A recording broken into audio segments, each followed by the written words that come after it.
সম্মানিত দর্শক আসসালামু আলাইকুম। আশা করি আল্লাহ তাআলার অশেষ রহমতে সকলে খুব ভালো আছেন।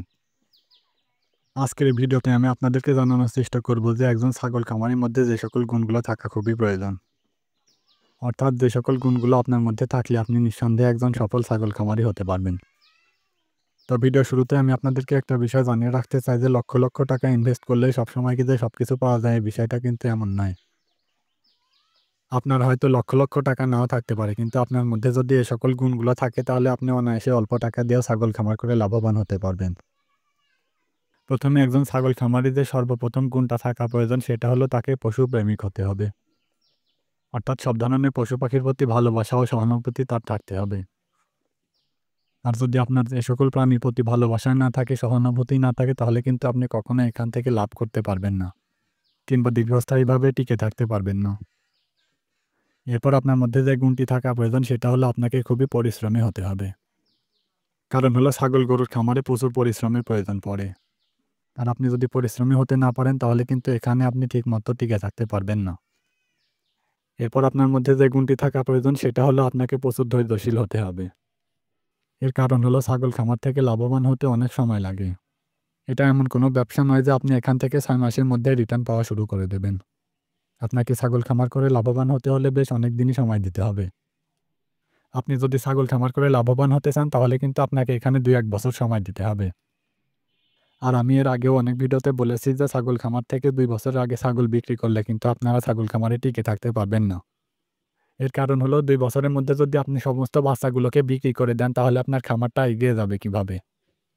আর তাছাড়াও আপনারা ১ম এ যখন ছাগল সংগ্রহ করেন তখন সবসময় কিন্তু ভালো ছাগল সংগ্রহ করা সম্ভব হয় না। এজন্য খামারে যে সকল পাঁঠি বাচ্চাগুলো হয় সেই ছাগলগুলোকে ভালোভাবে তৈরি করতে হয়। আর সাধারণত এই সকল কাজগুলো করতে প্রায় 2 বছর সময় লেগে যায়। অর্থাৎ এক কথায় ধরে নেওয়া যায় যে ছাগল খামার সেক্টর থেকে লাভ করতে হলে প্রায় 2 বছর সময় দেওয়ার প্রয়োজন পড়ে। এজন্য এই সেক্টরে আসার আগে আপনাকে প্রচণ্ড ধৈর্যশীল হতে হবে। এরপর আপনার মধ্যে যে গুণটি থাকা প্রয়োজন সেটা হলো আপনাকে প্রচুর আত্মবিশ্বাসী হতে হবে। এরপর আপনার মধ্যে যে গুণটি থাকা প্রয়োজন সেটা হলো অন্যের কথায় কান না দেওয়ার প্রবণতা। এর কারণ হলো আপনি যখন খামার শুরু করবেন তখন আপনার প্রতিবেশীরা এবং আত্মীয়স্বজনেরা আপনাকে বিভিন্ন ধরনের খোঁটামূলক কথা শোনাবে। যেমন তুমি কৃষক হয়ে গেছো, রাখাল হয়ে গেছো, ছাগল পালন করে পাগল হয়ে ইত্যাদি। আসলে তাদের এই সকল কথাগুলো বলারও একটা কারণ রয়েছে। সেটা হলো গ্রাম বাংলার মানুষের একটা চিন্তাধারা হলো যারা লেখাপড়া করেছে তারা ভালো একটা চাকরি করবে আর যারা লেখাপড়া করেনি তারা বিদেশ চলে যাবে। এই ২ টা পেশা ছাড়া তারা কোনো কিছুই বোঝে না। তারা এটা বুঝতে চেষ্টা করে না যে চাকরি-বাকরি কিংবা বিদেশ যাওয়া ছাড়াও অন্যান্যভাবেও জীবন পরিচালনা করা যায়। অর্থাৎ অন্যান্য সেক্টর থেকেও ইনকাম করা যায় এবং স্বাবলম্বী হওয়া যায়। আর এই সকল কথাগুলো বিশেষ করে আমাদের মতো যুবকেরা বেশি শোনেন। আর এই সকল কথাগুলো কিন্তু আমি অনেকজনের কাছ থেকে অনেক সময়ই শুনি। এর কারণ হলো আমি যেহেতু অনার্স ৪র্থ বর্ষে পড়ি, এ কারণে সবাই মনে করে যে আমি একটা ভালো চাকরি করব। তারা এটা বোঝার চেষ্টা করে না যে শুধুমাত্র চাকরি কিংবা বিদেশ যাওয়া ছাড়াও আরও বিভিন্ন ধরনের পেশা রয়েছে। এজন্য আপনারা যদি একজন সফল খামারি হতে চান তাহলে আপনার পাড়া প্রতিবেশী ও আত্মীয়স্বজনের কথায় আপনাকে কান দিলে চলবে না। আর আমি আপনাদেরকে একটা পরামর্শ দেব যে আপনারা এই সকল কথার কখনোই জবাব দিতে যাবেন না। আপনারা তাদের এই সকল কথার জবাব দেওয়ার চেষ্টা করবেন আপনার কাজের মাধ্যমে। অর্থাৎ আপনি খামার সেক্টরে লাভবান হয়ে প্রতিষ্ঠিত হয়ে তাদেরকে দেখিয়ে দেবেন তাহলে তাদের কথার জবাব তারা একাই পেয়ে যাবে। এতক্ষণ যে গুণগুলোর কথা বললাম এই সকল গুণ ছাড়াও কিন্তু আপনাকে খামার সেক্টরে লাভবান হতে হলে আপনার পারিবারিক সাপোর্টের প্রয়োজন পড়বে। আর আপনার পারিবারিক সাপোর্ট যদি আপনার সাথে না থাকে তাহলে কিন্তু আপনি ছাগল খামার সেক্টর থেকে লাভবান হতে পারবেন না। এর কারণ হলো নতুন খামার শুরু করতে গেলে অনেক ধরনের সমস্যার সম্মুখীন হতে হয়। যে সকল সমস্যাগুলো আপনার মোকাবেলা করতে হলে আপনার পারিবারিক সাপোর্টের প্রয়োজন পড়বে।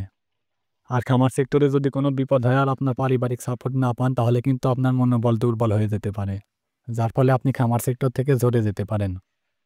এজন্য আমি আপনাদেরকে বলব যে আপনারা যারা খামার সেক্টরে আসতে চাচ্ছেন তারা সবসময় তো নিজেদের পরিবারের সাপোর্ট নেওয়ার চেষ্টা করবেন। সর্বপ্রথম আপনার পরিবারকে মানানোর চেষ্টা করবেন, তারপরে গিয়ে আপনি খামার শুরু করবেন। এজন্য আপনাদেরকে আমি বলব যে আপনাদের খামার করার বিষয়ে যদি আপনার পারিবারিক সাপোর্ট না থাকে তাহলে ভাই আপনি খামার সেক্টরে আসবেন না। এছাড়াও ছাগল খামারে লাভবান হতে হলে আপনার একটা বাড়তি ব্যাকআপ ইনকামের প্রয়োজন পড়বে। অর্থাৎ যে ইনকাম দিয়ে আপনি আপনার সংসারটা চালাতে পারবেন।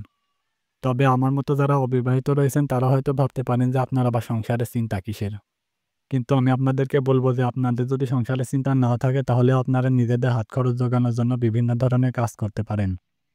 যেমন ধরুন আমি নিজেই খামার সেক্টরের পাশাপাশি বিভিন্ন ধরনের কৃষি কাজ করে থাকি। এজন্য আমি আপনাদেরকে বলব যে আপনারা যারা খামারে লাভবান হতে চান তারা অন্যান্য ব্যাকআপ একটা প্ল্যান রাখবেন।